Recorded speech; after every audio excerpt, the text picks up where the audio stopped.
Hello friends, welcome to పద్మానాడమన్ డీటెయిల్స్కి. ఇవాళ ఏంటంటే జీవితంలో డబ్బే ముఖ్యం కాదు, నలుగురితో సత్సంబంధాలు ఉండాలి, బంధాలు బాంధవ్యాలు పెంచుకోవాలి, నలుగురికి సహాయం చెయ్యాలి, మంచి మనసు ఉండాలి. ఇవన్నీ చాలా ఉంటాయి. కొంతమంది డబ్బే ముఖ్యమని బతుకుతారు.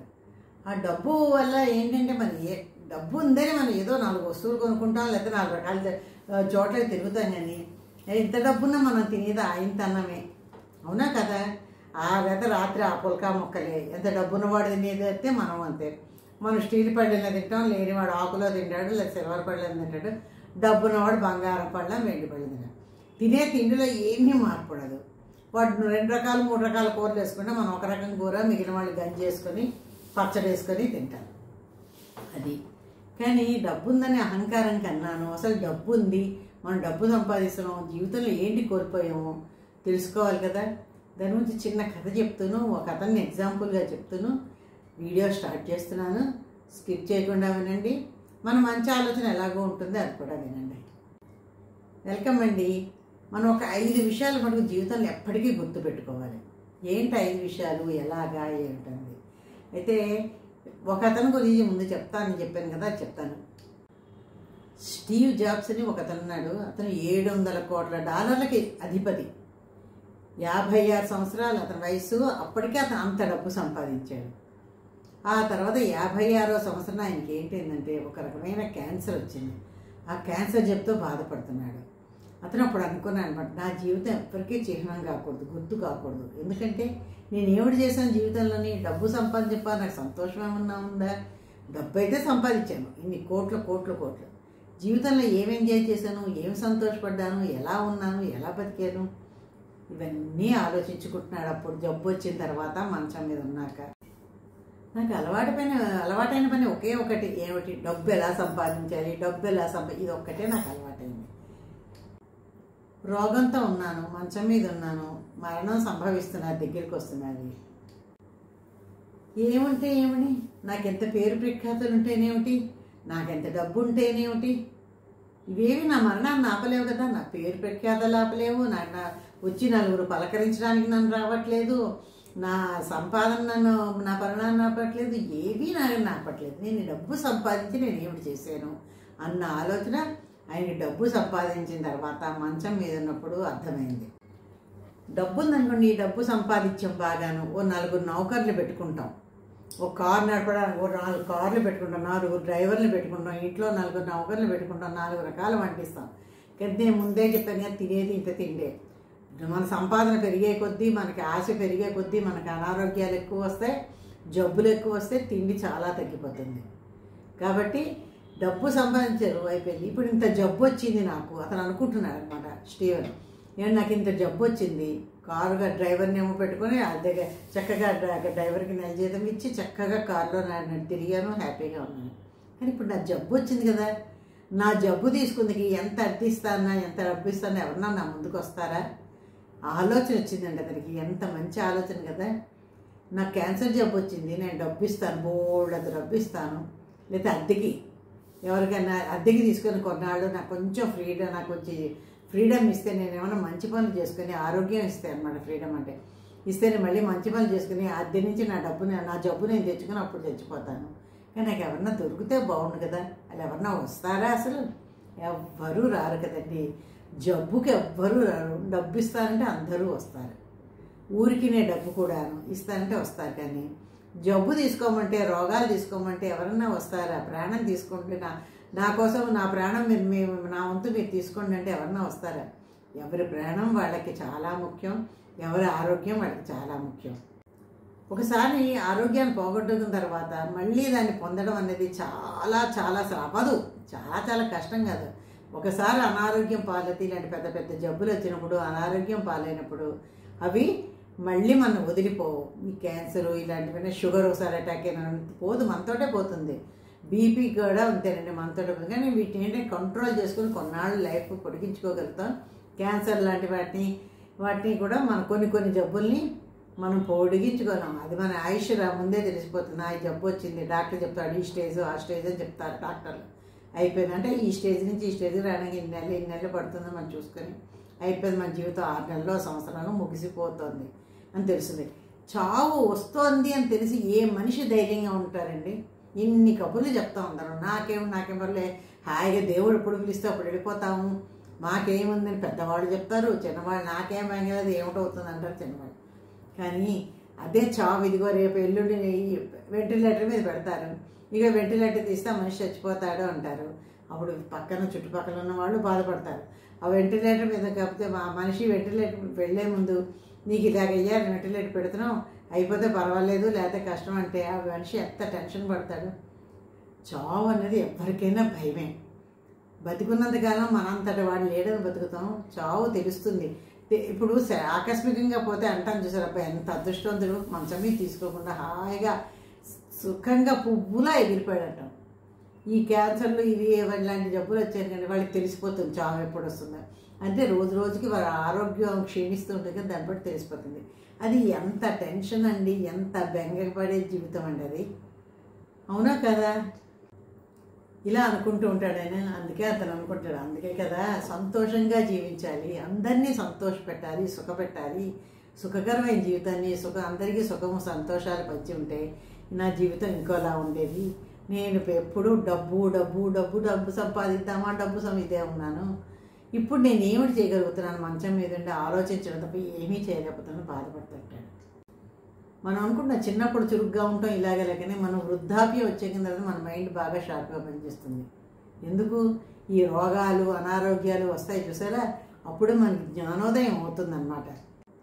అరే మనకి జబ్బు వచ్చిందే, మనం ఇలా ఉన్నామే, ఎప్పుడు ఇలా చెయ్యాల్సిందని. కానీ మనం ఇన్ కేస్ మంచం మీద ఉన్నాం, మనం ఇన్ని బాధలు పడుతున్నాం, పిలిచి మన పిల్లలకో పక్క వాళ్ళకో ఫ్రెండ్స్కో, ఒరే బాబు ఇలా చేయకండి, నేను ఇన్ని సమస్యలు పడుతున్నాను అంటే ఎవరన్నా వింటారా? పిల్లలు ఎవరి ధోరణి వాళ్ళదే. నీకంటే వచ్చింది మాకు వస్తుందా ఏమిటి గ్యారంటీ ఉన్నా అన్న, నువ్వు అలా చెప్తున్నావు కానీ అమ్మ నీకు వచ్చిందని మాకు వస్తుందా? లేకపోతే కొంతమంది ఇంకా వితండవాదం వేసేవంటే అంటే మాకు కూడా రావాలని కోరుకుంటున్నావా, నువ్వు ముందు నుంచి ఇలా రకరకాలుగా అంటారు. ఈ మాటలు పడ్డం కన్నా ఎవరైనా కొంచెం తెలివైన వాళ్ళు, ఊహించుకున్న వాళ్ళు, కొంచెం జ్ఞానం ఉన్నవాళ్ళు అయితే అవతల వాళ్ళ పరిస్థితి చూసి మన ఆరోగ్యాన్ని మనం కాపాడుకోవడానికి డబ్బు సంపాదన మీద కన్నా మన ఆరోగ్యం మీద ఎక్కువ శ్రద్ధ పెట్టడానికి ఆలోచించాలి. ఇప్పుడు మనం ఉన్నామండి, వస్తువులు కొంటాం. కొంతమంది వాచి 100 రూపాయలు రోడ్డు పక్కన కొంటారు, కొంతమంది వాచి 3000 పెట్టుకుంటారు, 50,000 70,000 పెట్టుకుంటారు. ఇది వాచి విలువ తెలిసిన వాళ్ళకి నువ్వు వాచి పెట్టుకుని వెళితే ఆ విలువ తెలుస్తుంది. మామూలు వాళ్ళ దగ్గర నువ్వు వాచి అంత 75 లక్షల రూపాయలు వాచి పెట్టుకెళ్ళవు. వాచి ఏముంది, వాళ్ళు అడిగిన వాళ్ళు ఎవరన్నా నీ పక్కన ఉన్న వాళ్ళు ఆ పక్క వాళ్ళు టైం ఎంత అయింది అంటే టైం సాయంత్రం ఇప్పుడు 5 అయిందండి అని చెప్తారు. నువ్వు 100 రూపాయల వాచి పెట్టుకున్న వాడికి అదే టైం ఉంటుంది, సాయంత్రం 5 అయింది. 500 వాచి పెట్టుకున్న వాడికి అదే టైం, సాయంత్రం 5 అయింది. నువ్వు 1,00,000 రూపాయల వాచి పెట్టు అదే టైం, సాయంత్రం 5 అయింది. అదే చెప్తావు నువ్వు కూడా, ఎవరిని అడిగినా అదే చెప్తాం. తేడా ఏముందండి? వాచి చూపించే ముళ్ళు టైము ఒకటే చూపిస్తుంది, కేవలం రేట్లలో తేడా ఉంటుంది అంతే. అది రేట్లు అన్నది చూడగానే తెలుస్తుంది అంటారు కొంతమంది. ఏం తెలుస్తుంది? అది వాచి తెలిసిన వాళ్ళకి వాచీలు 10 రకాలు. ఇవాళ రేపు అంత కాస్ట్లీ వాచీలు మధ్యతరగతి కుటుంబీలకు కానీ లో క్లాస్ వాళ్ళకి అస్సలు తెలియదు, అంటే చూడం. ఇవాళ కొంచెం యూట్యూబ్లు ఈ గూగుల్లో వచ్చాక ఎవరన్నా పిల్లలు చూస్తున్నారు, మా లాంటి వాళ్ళకి ఏమీ తెలియదు. వాచి పెట్టుకుంది అందులో గొప్పే ఉంది, స్మార్ట్ వాచ్ పెట్టుకుంది, ఈ వాచి పెట్టుకుంది, ఆ వాచి పెట్టుకుంది అంటారు. దానిలో ఏముంది? ఏ వాచి పెట్టుకున్నా మనకు చూపించే టైము ఒకటే టైం కదా, 3 వాచీల్లోనూ ఒకటే టైం చూపిస్తుంది. మనం ఎక్కడికైనా బయలుదేరాలి, నేనేమో 300 పెట్టుకుంటాను, నా పక్క ఆవిడేమో 3,000 పెట్టుకుంటుంది, ఇంకొక ఆవిడేమో 3 లక్షలు పట్టుకుంటుంది. మేము ముగ్గురం ఒక ఊరు వెళ్ళాలనుకుంటున్నాం. బస్సు ఎక్కుతాం, టికెట్లు కొనేసుకుంటాం, రిజర్వేషన్స్ అయిపోతే అన్నీ అయిపోతాయి. బస్సు ఎక్కుతాం, 300 పెట్టుకుని నేను, 3,000 పెట్టుకున్న ఆవిడ, 3 లక్షలు పెట్టుకున్న ఆవిడ, ముగ్గురం ఒకే గమ్యస్థానానికి చెప్తాం కదా. నా దగ్గర 300 అని బస్సువాడు మధ్యలో ఎక్కడైనా దింపేస్తాడా, లేదా ఎక్కడైనా దిగిపోతానా? 3,000 ఆవిడ ఇంకా మధ్యలో ఇంకా నాకన్నా ఇంకొంచెం దూరం వెళ్ళి ప్రయాణం చేసి దిగుతుందా? 3 లక్షల ఆవిడ గమ్యం చేరుతుందా? లేదు కదా. ముగ్గురం ఒకే గమ్యానికి చేరుతాం. అలాగేనండి మన దగ్గర ఎంత ఆస్తి ఉన్నా, ఎంత డబ్బు ఉన్నా, ఎంత బంగారం ఉన్నా, ఎన్ని ఉన్నా చివరికి అందరం చేరేది ఆ శ్మశానానికి. అక్కడే ఉంటాము. అక్కడి నుంచి ఆ స్వర్గమో నరకమో మనం చేసిన పాపపుణ్యాలు బట్టి దేవుడు ఎక్కడికి తీసుకెళ్తే అక్కడికి వెళ్తాం కదా. మీరు కామెంట్లో పెట్టండి ఈ విషయం. అలాగే మనం ఒక ఇంట్లో ఉంటాం. మేము ఇప్పుడు 2 బెడ్రూమ్ అపార్ట్మెంట్లో ఉంటున్నాం. మీరు మా ఫ్రెండ్ ఇంకొక ఆవిడ చక్కగా డూప్లెక్స్ అదే ఇండిపెండెంట్ హౌస్ 200 గజాలు 300 గజాలు చక్కగా కట్టుకొని చుట్టూ తోట వేసుకుంది. ఇంకో ఫ్రెండ్ డూప్లెక్స్ హౌస్ కట్టుకుంది, చుట్టూ తోట వేసుకుంది. అంటే ఆనందిస్తున్నసేపు ఆ ప్రపంచం మనకి హాయిగానే అనిపిస్తుంది. కానీ వృద్ధాప్యం వచ్చాక అంత ఇంట్లోని నేను ఒక్కతినే ఉంటాను. 3,000 గజాలు ఆవిడ ఒక్క ఇంట్లో ఉంటుంది, డూప్లెక్స్ ఆవిడ ఒక ఇంట్లోనే ఉంటుంది. అందరూ ఒక్కొక్క ఇంట్లోనే ఉంటాం. ఒంటరితనమే మిగులుతుంది ఆఖరి స్టేజ్కి వచ్చేసరికి ఏమిటి మిగులుతుంది? ఒంటరితనం మిగులుతుంది. నాన్న వాళ్ళు ఎవరు రారు. ఎందుకంటే డబ్బు వ్యామోహాలు అందరికీ కాదంటే డబ్బు వ్యామోహంలో పడి డబ్బు కొట్టుకొని ఇంకా వయసు వచ్చినా సంపాదిద్దామా డబ్బు సంపాదిద్దామా అనుకొని తాపత్రయపడే వాళ్ళకి మాత్రమే ఈ వీడియో. కాబట్టి ఎవరికైనా కూడాను ఆ ఒంటరితనమే మిగులుతుంది. అలాగే మీ ఇంట్లో ఉన్న వస్తువులు కానీ బాహ్య ప్రపంచం కానీ మీ సంతోషాన్ని ఏమైనా పంచుకోగలుగుతాయా? వస్తువులు పంచుకోగలుగుతాయా? పంచుకోలేవు.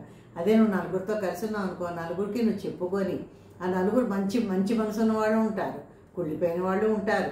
కానీ మంచి మనసు ఉన్న వాళ్ళు అబ్బాయి ఇంత సంపాదించే ఫోన్లో ఈ స్టేజ్ నుంచి ఆ స్టేజ్కి వచ్చావని ఎంతో సంతోషించేమంటారు. నలుగురు మనుషులు ఉంటాయి. నువ్వు లేదు, నీకు డబ్బే ముఖ్యం, నువ్వు ఒట్టి స్తంభం మేడలో నువ్వు ఒక్కళ్ళవే కూర్చున్నావు అనుకో, ఆ డబ్బును చూసి నువ్వు మురిసిపోవాలి తప్ప ఇంట్లో ఉన్న వస్తువులు మురిసిపోవు. బాహ్య ప్రపంచంలో ఎవరికీ తెలియదు కానీ వాళ్ళు మురిసిపోరు. నువ్వు ఒంటరిగా మిగిలిపోతావు. ఇప్పుడు నేను ఊరికి వెళ్తున్నాను, ట్రైన్లో బయలుదేరాను. ఏసీ ఫస్ట్ క్లాస్లో టికెట్ చేయించుకున్నాను. నాకు తర్వాత ఇంకొక ఆవిడ ఏం చేస్తుంది, అబ్బా నేను ఏసీ ఫస్ట్ క్లాస్ అంత టికెట్ భరించలేను, అబ్బా అందరం ఒక దగ్గర దిగుతాం కదా, నేను ఏసీ 3 టైర్లో చేయించుకొని వస్తానంటుంది. ఇంకొక ఆవిడ ఉంటుంది నేను స్లీపర్లో వస్తాను ఉంటుంది. ఇంకొక ఆవిడ ఉంటుంది నేను జనరల్లో వస్తాను, నాకేం పర్వాలేదు, ఎందుకు అంత డబ్బులు తగిలేసి ఏముంది 4 గంటలు కష్టపడిపోయామంటే అక్కడ దిగిపోతాం. అందరం అదే ట్రైన్లో వెళ్తాం, అందరం ఒకే గమ్యానికి చేస్తాం. కానీ ఈ ట్రైన్కి యాక్సిడెంట్ అయిపోయింది అనుకోండి ఇన్సడన్, నేను ఫస్ట్ క్లాస్లో ఉన్నాను, దేవుడు వచ్చి కానీ ఎవరన్నా వచ్చినా మనం రక్షిస్తారా? ఏసీ ఫస్ట్ క్లాస్లో ఉన్నామని, ఏసీ 3 టైర్లో ఉన్నామని రక్షిస్తారా? జనరల్లో ఉన్నావు పర్వాలేదు, కష్టపడి జనరల్లో ట్రావెల్ చేస్తున్నావు, నువ్వన్నా బతుకు అని చెప్పి వాళ్ళు ఏమైనా పక్కకి తీసుకెళ్తారు? ఏమీ అవ్వదు. యాక్సిడెంట్ అయిందంటే అందరం ఆన్ ది స్పాట్ పోతాం, అందరం ఒకే దగ్గరికి చేరుతాం. చూసారా? కాబట్టి ఇవన్నీ డబ్బు ఇవన్నీ ఏంటంటే మనం గొప్పలు చూపించుకుందికి, మనం గొప్పలు చెప్పుకుందికి మాత్రమే పనికొస్తాయి. అందుకని నువ్వు చక్కగా నీ కష్ట సుఖాలు చెప్పేది కదా, నీతో 4 మాట్లాడడానికైనా కూడాను నీకు బంధువులు ఉండాలి, స్నేహితులు ఉండాలి, బంధుత్వాలు బలపరచుకోవాలి. ఇదండి. అయితే మీరు కొన్ని 5 విషయాలు చెప్తాను వినండి.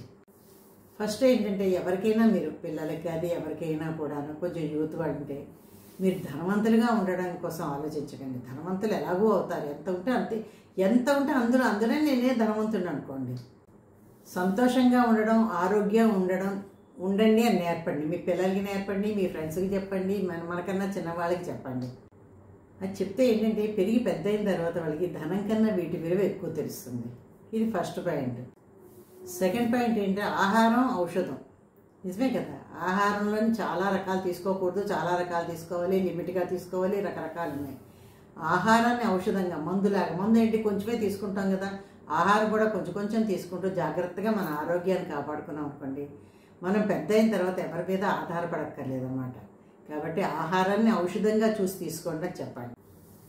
100 కారణాలు చెప్పి మనం బాగా ప్రేమిస్తున్న వాళ్ళని నువ్వు వెళ్ళిపోయి ఇలాగేలా చెప్పనుకోండి, 100 కారణాలు చెప్పినా వాళ్ళు వెళ్ళరు, ఉంటారు. ఎందుకంటే వాడు ఇంకొక కారణం, నీలోని ఇంకేదో ఇది ఉంది, అందుకే నేను నీ దగ్గరే ఉంటాను అంటారు. మనం మంచిగా ఉన్నాం అనుకోండి, అవతల వాళ్ళు కూడా మనతో ఉండడానికి చాలా ఇష్టపడతారు అన్నమాట. దీని అర్థం మనిషికి, మానవత్వం గల మనిషికి చాలా తేడా ఉంటుంది. మనిషి అంటే మామూలుగా కొంతమంది చూసి చూడనట్టు, చేసి చెందనట్టు ఎలా వెళ్ళిపోతారు. మానవత్వం మనిషి అంటే మన కష్టంలో ఉన్నప్పుడు, ఏదైనా అవసరం వచ్చినప్పుడు వాడు చూడకుండా వెళ్ళిపోతారు. అదే మానవత్వం మనిషి మనం ఎలా ఉన్నా కూడా వచ్చి మనతోటి కష్టం, సుఖం, సంతోషం అన్నీ కూడా పంచుకుంటాడు. అలా పంచుకున్న వాళ్ళే మానవత్వం ఉన్న మనుషులు అన్నమాట. ఎక్కడికైనా వెళ్ళాలనుకోండి, వేగంగా వెళ్ళాలనుకోండి, ఒంటరిగా వెళ్ళు. కానీ దూరంగా వెళ్ళాలనుకోండి, కలిసి వెళ్ళు. ఒకరికొకరు సపోర్ట్ ఉంటాం, ఒక అలసట తెలియదు, ఎంతో సంతోషంగా కబుర్లు చెప్పుకుంటూ ఎంతో హ్యాపీగా ఎంజాయ్ చేస్తూ వెళ్తాం. అలసట తెలియదు, వెళ్ళిన పని సక్సెస్ అవుతుంది. కాబట్టి ఈ 5 విషయాలు మీ పిల్లలకి చెప్పండి, లేదా మీకు తెలిసిన వాళ్ళకి చెప్పండి, ఎవరికైనా లేదా ఈ వీడియో అంతా కూడాను మీకు తెలిసిన వాళ్ళందరికీ షేర్ చేయండి. లైక్, షేర్, సబ్స్క్రైబ్ చేశారనుకోండి, నాకు కూడా చక్కగాను ఇది మరో నలుగురికి తెలుస్తుంది, ఎంతమందికో ఈ విషయాలు ఉపయోగపడతాయని నేను అనుకుంటున్నాను. కాబట్టి లైక్ చేయండి, షేర్ చేయండి, సబ్స్క్రైబ్ కూడా చేయండి, కామెంట్ పెట్టండి ఎలా ఉందో ఈ వీడియో. ఓకేనా? Thank you. పదండి మంచి ఆలోచనకి. వెల్కమ్ అండి మంచి ఆలోచనకి. పంచదార తీయగా ఉంటుంది, బాగుంటుంది. కొంచెం తింటాం కొంచెం ఎక్కువ తింటే ముందు వెకట వస్తుంది. రెండోది ఆరోగ్యానికి హానికరం. పంచదార ఎక్కువ తినకూడదు కదా, డాక్టర్స్ చెప్తారు. షుగర్ ఉన్నవాళ్ళు లేనివాళ్ళు ఎవరికైనా ఆరోగ్యానికి హానికరం. అలాగే మనుషులు కూడాను తీయగా మనతో మాట్లాడుతూ ఉంటారు, మనతో కలిసి అబ్బా నువ్వే నా ప్రాణం, నువ్వే నా ఫ్రెండ్, నువ్వే నా అక్క, నువ్వే నా చెల్లి, ఇలా రకరకాలుగా మాట్లాడుతుంటారు. వాళ్ళు మాట్లాడుతున్నారు, మన బలహీనతలన్నీ వాళ్ళకి చెప్పారనుకోండి కూడా అంతే హానికరం అండి. పంచదార తింటే ఎంత హానికరమో మనకి ఎవరికైనా కూడా మన సొంత విషయాలు ఎక్కువగా చెప్పుకున్నాం అనుకోండి అంతే హానికరం అవుతుంది. అవునంటారా కాదంటారా? మీరు కామెంట్లో పెట్టండి ఇది. ఓకే ఫ్రెండ్స్, ఎలా ఉందో మొత్తం వీడియో చూసి నాకు లైక్ షేర్ సబ్స్క్రైబ్ చేసి నాకు సపోర్ట్ చేయండి. Thank you. బాయ్.